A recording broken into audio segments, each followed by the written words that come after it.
ನಿಂತ್ಕೊಳ್ಳಿ.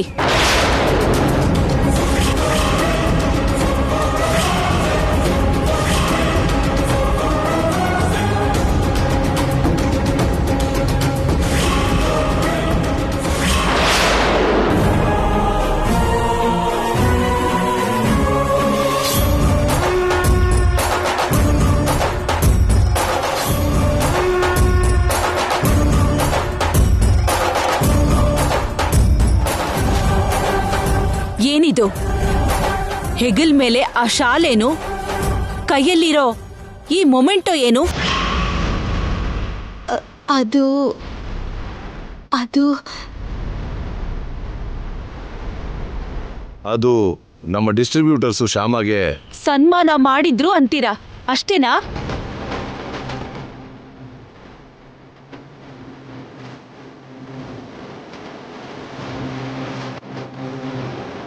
ಶ್ಯಾಮ ಇಂದಾನೆ ನಮ್ ಸೇಲ್ಸ್ ಹೆಚ್ಚಾಯ್ತು, ಅದಕ್ಕೆ ಶ್ಯಾಮಗೆ ಸನ್ಮಾನ ಮಾಡಿದ್ರು ಅಂತೀರಾ ಅಲ್ವಾ?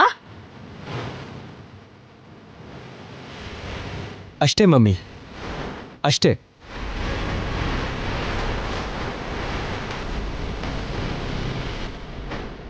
ಏನಷ್ಟೇ?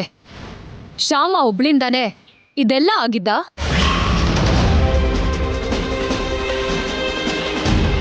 ಶ್ಯಾಮ ಒಬ್ಳಿಂದಾನೆ ಕಂಪ್ನಿಗೆ ಲಾಭ ಆಗಿದ್ದ?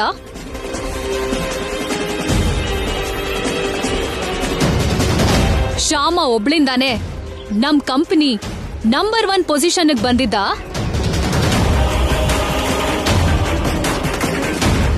ನಮ್ ಕಂಪನಿ ಇವತ್ತು ಈ ಪೊಸಿಷನ್ ಅಲ್ಲಿದೆ ಅಂದ್ರೆ ಅದ್ರ ಹಿಂದೆ ನೀವೆಲ್ಲರೂ ಇದ್ದೀರಾ, ನಿಮ್ಮೆಲ್ಲರ ಶ್ರಮನೂ ಇದೆ ಅಲ್ವಾ?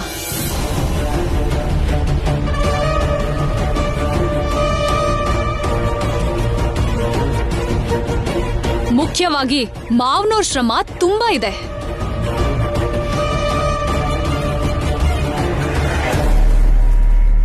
ಅಂಥದ್ರಲ್ಲಿ ಈ ಸನ್ಮಾನ ಸತ್ಕಾರ ಎಲ್ಲ ಮಾವನೋರ್ಗಾಗೋದ್ ಬಿಟ್ಟು ಶ್ಯಾಮಂಗ್ ಯಾಕೆ ಆಗ್ತಿದೆ ಅಂತ ಅತ್ತೆಯವರು ಫೀಲ್ ಆಗ್ತಿದ್ದಾರೆ. ಐಶ್ವರ್ಯ, ನಾನ್ ಫೀಲ್ ಆಗ್ತಿರೋದು ಅದಕ್ಕಲ್ಲ.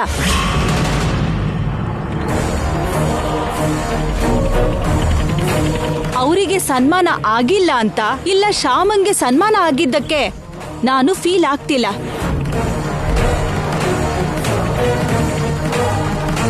ನಡಿಬೇಕಾದ ರೀತಿಲಿ ಜೋರಾಗಿ ಶ್ಯಾಮಂಗೆ ಸನ್ಮಾನ ನಡಿಲಿಲ್ವಲ್ಲ ಅಂತ ನಾನ್ ಫೀಲ್ ಆಗ್ತಿದ್ದೀನಿ.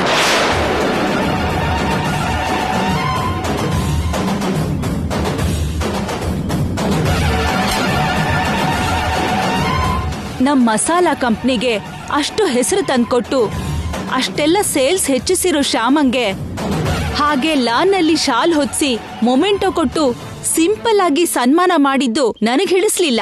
ಅದಕ್ಕೆ ನಾನ್ ಫೀಲ್ ಆಗ್ತಿದ್ದೀನಿ. ನಿಜ ಅಂದ್ರೆ ದೊಡ್ಡ ಆಡಿಟೋರಿಯಂ ಬುಕ್ ಮಾಡಿಸಿ ದೊಡ್ಡವ್ರನ್ನೆಲ್ಲ ಚೀಫ್ ಗೆಸ್ಟ್ ಆಗಿ ಕರೆದು ನಮ್ ಫ್ಯಾಕ್ಟ್ರಿಲಿರೋ ವರ್ಕರ್ಸ್ ಎಲ್ರ ಮುಂದೆನೂ ನಮ್ ಶ್ಯಾಮಂಗೆ ಸನ್ಮಾನ ಮಾಡ್ಬೇಕು. ಅದು ನನ್ನ ಇಂಟೆನ್ಷನ್. ಅದಕ್ಕೆ ಹಾಗೆ ಮಾತಾಡಿದ್ದು.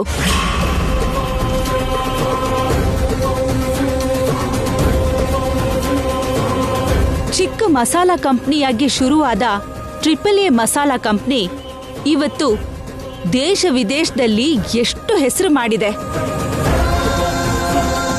ಅಂದ್ರೆ ಅದರಲ್ಲಿ ಶ್ಯಾಮ ಪಾತ್ರ ತುಂಬಾ ಇದೆ ಅಲ್ವಾ? ಕಂಪ್ನಿಗೆ ಇಷ್ಟು ಹೆಸರು ತಂದ್ಕೊಟ್ಟಿದ್ದಕ್ಕೆ ಎಲ್ಲರ ದೃಷ್ಟಿ ಶ್ಯಾಮ ಮೇಲೆ ಇರುತ್ತೆ.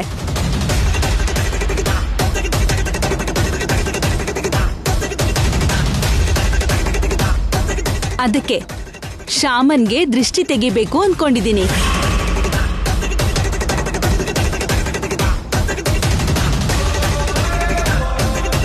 ಅದಕ್ಕೆ ಅವಳನ್ನ ಬಾಗ್ಲ ಹತ್ರನೇ ನಿಂತ್ಕೊ ಅಂದಿದ್ದು.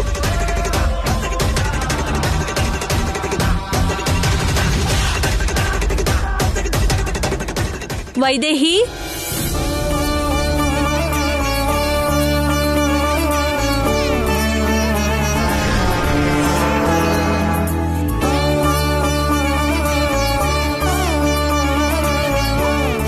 ಅತ್ತೆ ಇದ್ ತಗೊಳ್ಳಿ.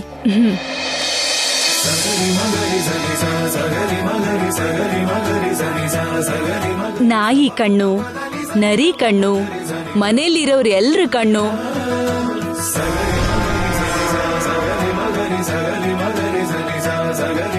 ಬೀದಿಯವ್ರ ದೃಷ್ಟಿ, ಎಲ್ಲರ ದೃಷ್ಟಿನೂ ಹೋಗ್ಲಿ.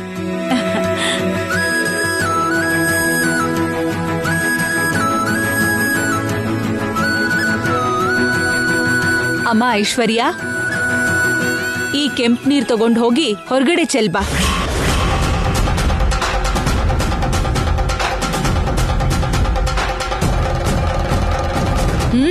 ತಗೊಂಡ್ ಹೋಗು.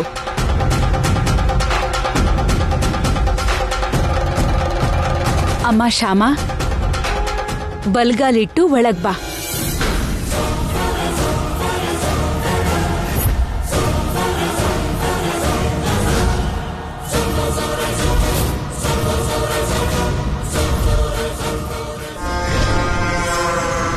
ಶ್ಯಾಮನ ಮನೆಯಿಂದ ಹೊರಗೆ ಹಾಕ್ಬೇಕು ಅನ್ಕೊಂಡಿರೋ ಐಶ್ವರ್ಯ ಕೈಯಲ್ಲಿ ದೃಷ್ಟಿ ನೀರನ್ನ ಆಚೆ ಹಾಕೋದಿಕ್ಕೆ ಹೊರಗೆ ಕಳಿಸಿದ್ದಾರೆ. ಶ್ಯಾಮನೇನೋ ಮಹಾರಾಣಿ ಅನ್ನೋ ಹಾಗೆ ಗೌರವದಿಂದ ಒಳಗಡೆ ಕರ್ಕೋತಾ ಇದ್ದಾರೆ. ಏನೋಪ್ಪ.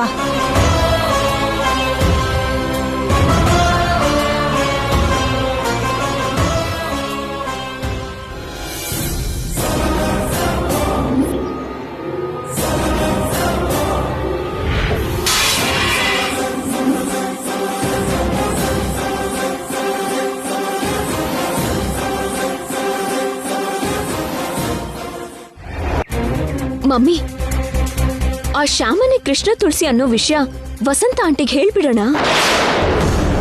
ಕಲಾವಿದ್ರು ಅಖಿಲ್ ಜೀವನಕ್ಕೆ ಬಂದ್ರೆ ಗಂಡಾಂತರ ಅಂತ ಆಂಟಿ ನಂಬೋದ್ರಿಂದ ಆ ಕೃಷ್ಣ ತುಳಸಿನೇ ಶ್ಯಾಮ ಅಂತ ಹೇಳಿದ್ರೆ ತಕ್ಷಣ ಆ ಶ್ಯಾಮನ್ನ ಕತ್ತೆ ಹಿಡಿದು ಹೊರಗಡೆ ನುಗ್ತಾರೆ. ರೂಪಾ, ನೀನ್ ಆವೇಶ ಪಟ್ಟು ನನ್ಗೂ ಆವೇಶ ತರಿಸ್ಬೇಡ. ಶ್ಯಾಮ ಹಾಡ್ ಹೇಳ್ತಾಳೆ ಅನ್ನೋದು, ಶ್ಯಾಮನೇ ಕೃಷ್ಣ ತುಳಸಿ ಅನ್ನೋದು ಮಾಮೂಲಿ ವಿಷಯ ಅಲ್ಲ, ತುಂಬಾ ದೊಡ್ಡ ವಿಷಯ. ಇಂಥ ದೊಡ್ಡ ವಿಷಯಗಳನ್ನ ಆವೇಶದಲ್ಲಿ ನಿರ್ಧಾರ ತಗೋಬಾರ್ದು. ಚೆನ್ನಾಗಿ ಯೋಚನೆ ಮಾಡಿ ನಿರ್ಧಾರ ತಗೋಬೇಕು. ಶ್ಯಾಮನೇ ಕೃಷ್ಣ ತುಳಸಿ ಅನ್ನೋ ಬಾಂಬನ್ನ ಯಾವಾಗ ಎಲ್ಲಿ ಹೇಗ್ ಹಾಕ್ಬೇಕೋ ಹಾಗಾಕಿದ್ರೇನೆ ನಮಗೂ ಉಪಯೋಗ ಆಗೋದು. ಆ ಬಾಂಬ್ ಬ್ಲಾಸ್ಟ್ ವಿಷಯನ ನಾನ್ ನೋಡ್ಕೋತೀನಿ, ನೀನ್ ಆರಾಮಾಗಿರು. ಆದಷ್ಟು ಬೇಗ ಆ ಶ್ಯಾಮನ ಜುಟ್ಟು ನಮ್ ಕೈಯಲ್ಲಿರತ್ತೆ.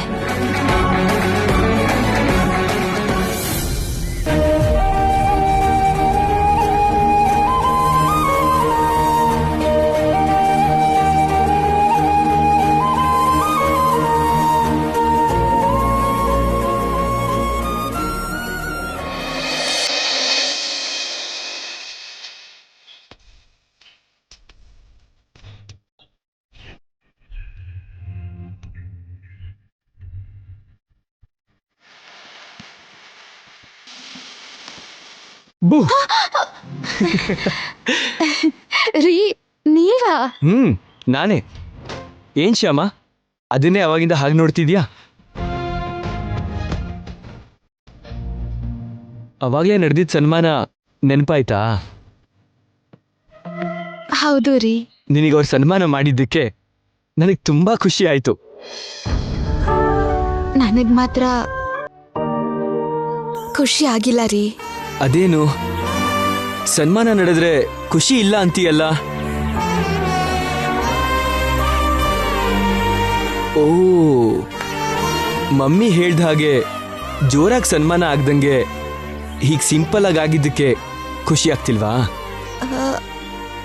ಅಲ್ಲ ರೀ, ಆಗ್ಬೇಕಾದವ್ರಿಗೆ ಸನ್ಮಾನ ಆಗಿಲ್ಲ ಅಂತ ಖುಷಿ ಆಗ್ತಿಲ್ಲ. ನಡಿಬೇಕಾದವ್ರಿಗೆ ನಡಿಲಿಲ್ವಾ? ಯಾರಿಗೆ ಯಾರಿಗಾಗ್ಬೇಕಿತ್ತು? ನಿಮ್ಗೆ ಆಗ್ಬೇಕಾಯ್ತು. ಹೌದು ರೀ, ನಿಮ್ಗೆ ಆ ಸನ್ಮಾನ ಆಗ್ಬೇಕಿತ್ತು. ನಾನೇನ್ ಘನ ಕಾರ್ಯ ಮಾಡಿದೆ ಅಂತ ನನಗ್ ಸನ್ಮಾನ ಇಲ್ಲ. ಆ ರೆಸಿಪಿ ನಿಂದೆ ಅಲ್ವಾ? ಆ ರೆಸಿಪಿ ರೆಡಿ ಮಾಡುವಾಗ, ಡೆಮೋ ಕೊಡುವಾಗ ನನಗೆ ಹೆಲ್ಪ್ ಮಾಡಿ ನನಗೆ ಸಪೋರ್ಟ್ ಆಗಿ ನಿಂತಿದ್ದು ನೀವೇ ಅಲ್ವಾ ರೀ?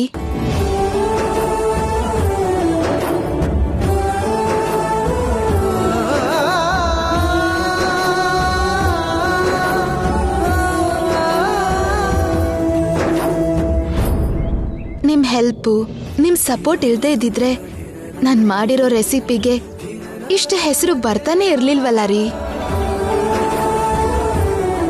ಎಲ್ರೂ ಹಾರದಲ್ಲಿರೋ ಹೂ ನೋಡ್ತಾರಷ್ಟೇ. ಆ ಹೂವು ಹಾರ ಆಗಕ್ ಮುಂಚೆ ಆ ಹೂನ ತೋಟದಲ್ಲಿ ಬೆಳೆಸೋರ್ ಕಷ್ಟ ಎಷ್ಟಿರತ್ತೆ ಅಂತ ಯಾರಿಗೂ ಗೊತ್ತಿರಲ್ಲ.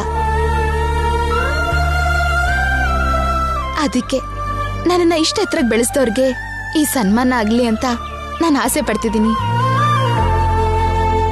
ನನ್ನ ಕೈಯಿಂದ ನಾನೇ ನಿಮ್ಗೆ ಈ ಶಾಲ್ ಹೊದಿಸಿ ಸನ್ಮಾನ ಮಾಡಬೇಕು. ಪ್ಲೀಸ್ ರೀ. ಓಕೆ ಶ್ಯಾಮ, ನಿನ್ನಿಷ್ಟ. Thank you so much. ಒಂದ್ ನಿಮಿಷ ಇರಿ.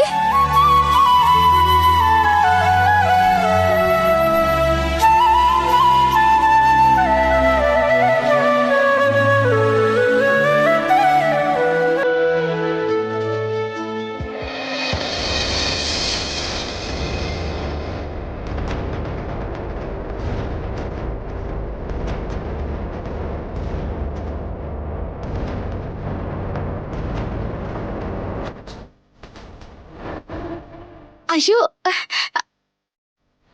ಅಯ್ಯೋ ರೀ, ಏನ್ರಿ ಇದು? ಇಲ್ಲಿಗೆ ಬಂದು ಸನ್ಮಾನ ಮಾಡು.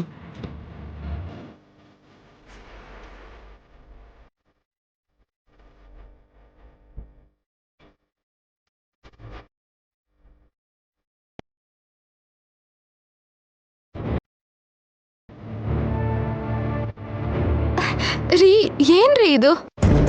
ಇಲ್ಲಿಗೆ ಬಂದು ಸನ್ಮಾನ ಮಾಡು.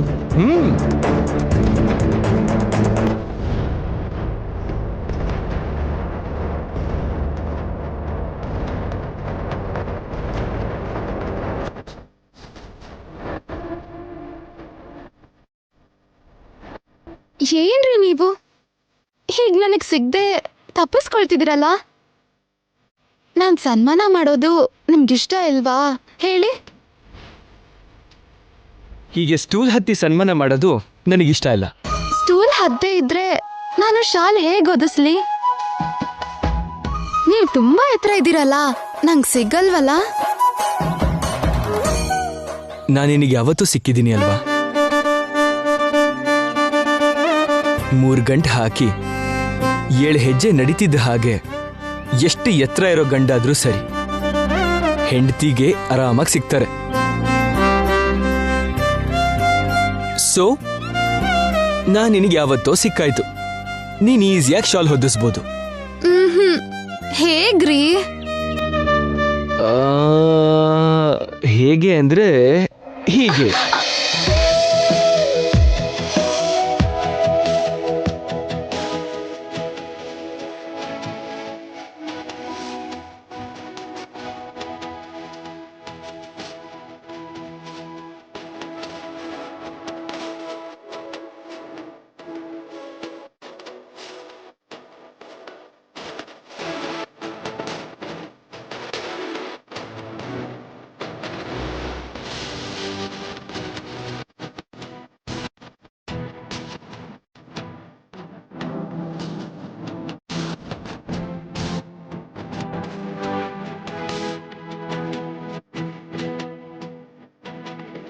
ಈಗ ಓಕೆ ಅಲ್ವಾ?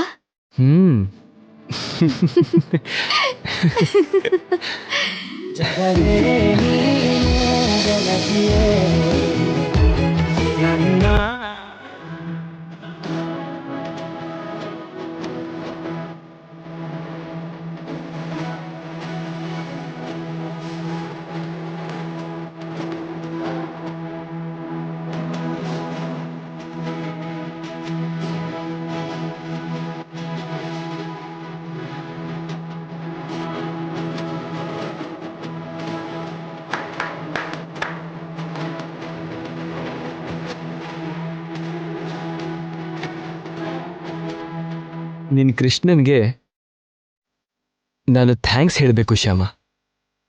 ಯಾಕೆ? ಯಾಕಾ? ನನಗೆ ಸನ್ಮಾನ ಮಾಡೋ ಹೆಂಡ್ತಿನ ನನಗೆ ಕೊಟ್ಟಿರೋದಕ್ಕೆ. ನಾನು ಕೂಡ ಕೃಷ್ಣಂಗೆ ಥ್ಯಾಂಕ್ಸ್ ಹೇಳ್ಬೇಕು ರೀ. ಯಾಕೆ? ಸನ್ಮಾನ ಮಾಡಿಸ್ಕೊಳ್ಳೋ ದೊಡ್ಡ ವ್ಯಕ್ತಿನ ನನ್ನ ಕೊಟ್ಟಿದ್ದಕ್ಕೆ.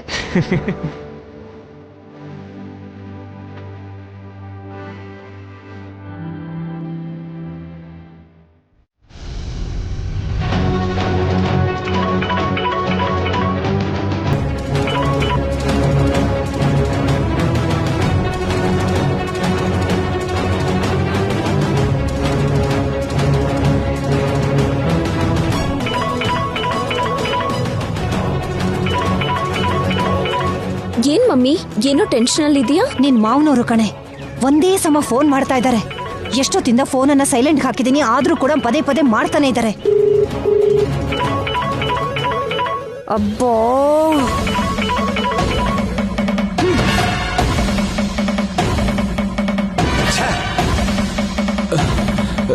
ಏನ್ ಡ್ಯಾಡಿ, ಗೌರಮ್ಮ ಆಂಟಿ ಮತ್ತೆ ಫೋನ್ ರಿಸೀವ್ ಮಾಡ್ಲಿಲ್ವಾ? ರಿಸೀವ್ ಮಾಡೋದಲ್ಲ, ಅವಾಯ್ಡ್ ಮಾಡ್ತಿದ್ದಾಳೆ. ನನ್ನ ಫೋನ್ ಕಾಲ್ಸ್ನೇ ಅವಾಯ್ಡ್ ಮಾಡ್ತಿದ್ದಾಳೆ.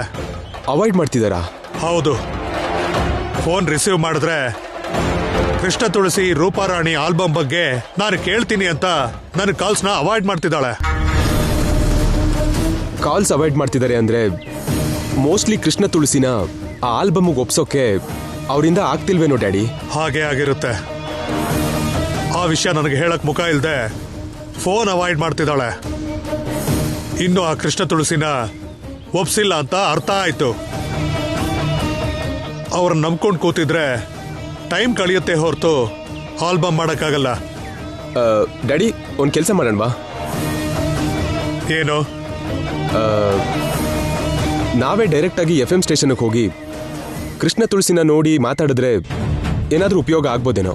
ಆಗಲ್ಲ, ಉಪಯೋಗ ಏನೂ ಆಗಲ್ಲ. ಆ ಅನಂತ ಶಯನನ ಹತ್ರ ಅಷ್ಟು ಗಲಾಟೆ ಮಾಡ್ಕೊಂಡು ಬಂದ ಮೇಲೆ ಆ ಕೃಷ್ಣ ತುಳಸಿ ಜೊತೆ ಆಲ್ಬಮ್ ಮಾಡೋದಕ್ಕೆ ಅವನು ಯಾವುದೇ ಪರಿಸ್ಥಿತಿಲೂ ಒಪ್ಪೋದಿಲ್ಲ.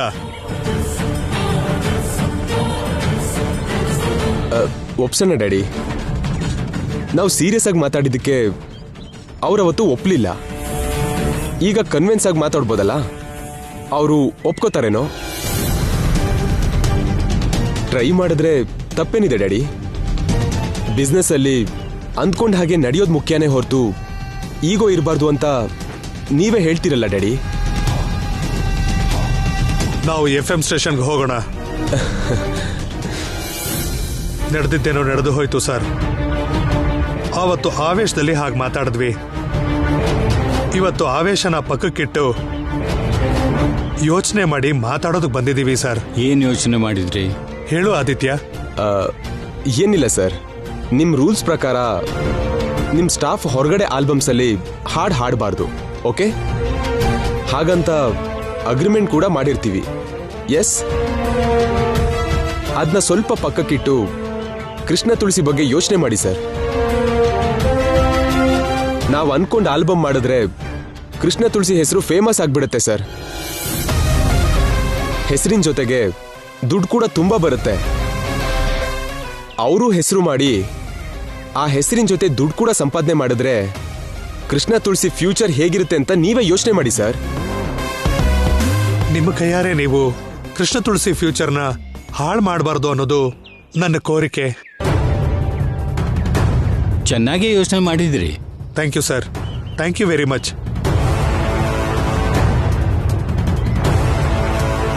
ನಿಮ್ ಯೋಚನೆ ನನಗೆ ಅರ್ಥ ಆಯ್ತು ಸರ್. ಏನು? ನಾವ್ ಅನ್ಕೊಂಡ್ ಪ್ರಕಾರ ಆಲ್ಬಮ್ ಮಾಡಿದ್ರೆ ನಮ್ಗೆ ಕೃಷ್ಣ ತುಳಸಿಗೆ ಹೆಸರು ಬರುತ್ತೆ, ದುಡ್ಡು ಬರುತ್ತೆ. ಮತ್ತೆ ನನಗೇನ್ ಸಿಗತ್ತೆ ಅಂತ ಯೋಚನೆ ಮಾಡ್ತಿದ್ದೀರಾ ಸರ್? ಹೌದು, ಏನ್ ಸಿಗುತ್ತೆ ನನಗೆ? ನಿಮ್ಮ FM ಸ್ಟೇಷನ್ಗೆ ಒಳ್ಳೆ ಹೆಸರು ಬರುತ್ತೆ ಸರ್. ಆಲ್ರೆಡಿ ಹೆಸರು ಬಂದಿದೆಯಲ್ಲ. ನಿಮಗ್ ಬೇಕು ಅಂದ್ರೆ ನಮ್ ದುಡ್ಡಲ್ಲಿ ನಿಮಗೆ ಲಾಭ ಕೂಡ ಕೊಡ್ತೀವಿ ಸರ್. ಓ, ಅಷ್ಟು ದೂರ ಯೋಚನೆ ಮಾಡ್ಕೊಂಡು ಬಂದಿದ್ದೀರಾ? Good, very good. ಆದರೆ ನನಗೆ ಲಾಭದಲ್ಲಿ ದುಡ್ಡು ಬೇಕಾಗಿಲ್ಲ. ನನ್ನ ಕೈಲಾಗೋ ತನಕ ನಾನು ಚೆನ್ನಾಗೇ ಸಂಪಾದಿಸಿದ್ದೀನಿ. ನಿಮಗೆ ನಮಗೆ ದುಡ್ಡು ಬೇಡದೇ ಇರ್ಬೋದು ಸರ್, ಆದ್ರೆ ತಿಂಗಳ ಸಂಬಳಕ್ಕೆ ಕೆಲಸ ಮಾಡೋ ಕೃಷ್ಣ ತುಳಸಿಗೆ ದುಡ್ಡಿನ ಅಗತ್ಯ ಇರ್ಬೋದಲ್ವಾ ಸರ್? ಇರೋದಕ್ಕೆ ಅಲ್ವಾ ಸರ್ ಕೆಲಸ ಮಾಡ್ತಿರೋದು. ದುಡ್ಡು ಸಂಪಾದನೆ ಮಾಡೋಕ್ಕಾದ್ರೂ ಕೃಷ್ಣ ತುಳಸಿ ನಮ್ಮ ಆಲ್ಬಮ್ನ ಒಪ್ಕೋಬಹುದು. ಒಂದ್ಸಲ ಮಾತಾಡಿ ಸರ್. ನಿಮ್ಮ ಆಲೋಚನೆ ಕೆಲಸ ಎರಡೂ ಚೆನ್ನಾಗಿದೆ. ಆದರೆ ಕೃಷ್ಣ ತುಳಸಿ ಯೋಚನೆಯ ಅಗತ್ಯ ಏನು ಅನ್ನೋದನ್ನ ಅವ್ರನ್ನೇ ಕೇಳೋಣ.